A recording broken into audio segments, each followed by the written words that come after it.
ایک دفعہ کا ذکر ہے کہ ایک دور دراز کے ریگستانی سلطنت میں شہزادی امیرہ نامی ایک شہزادی رہتی تھی جو نہ صرف اپنی خوبصورتی کے لیے بلکہ اپنی حیرت انگیز دانش مندی کے لیے بھی مشہور تھی۔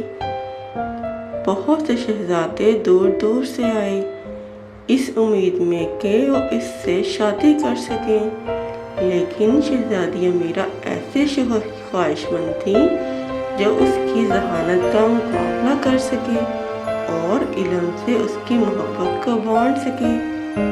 ایک دن اس نے اعلان کیا کہ وہ صرف اسی مرد سے شادی کرے گی جو اس کے منتخب کردہ 3 پہلوؤں کے جوابات دے سکے۔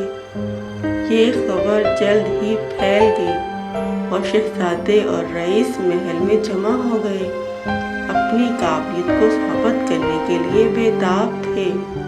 مقررہ دن تمام امیدوار محل کے بڑے ہال میں جمع ہوئے۔ شہزادی امیرہ جو اپنے دانش مند والد کے ساتھ بیٹھی ہوئی تھی، اس نے پہلی پہیلی پیش کی۔ وہ کیا چیز ہے جو آپ کی ملکیت میں ہے لیکن دوسرے اس سے آپ سے زیادہ استعمال کرتے ہیں؟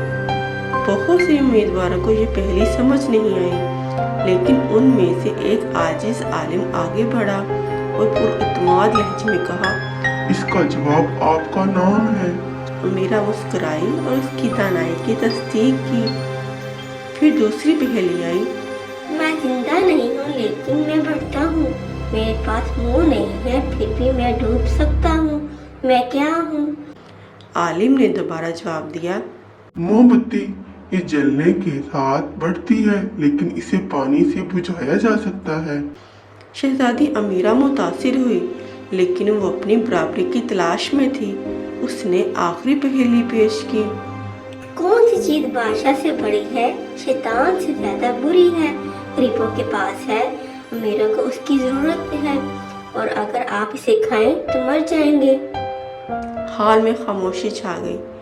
ایک لمحے کے بعد عالم نے جواب دیا، اس کا جواب کچھ نہیں ہے، بادشاہ سے بڑی کوئی چیز نہیں، شیطان سے زیادہ بری کوئی چیز نہیں، غریبوں کے پاس کچھ نہیں اور امیروں کو کچھ نہیں چاہیے، اور اگر آپ کچھ نہیں کھائیں گے تو مر جائیں گے۔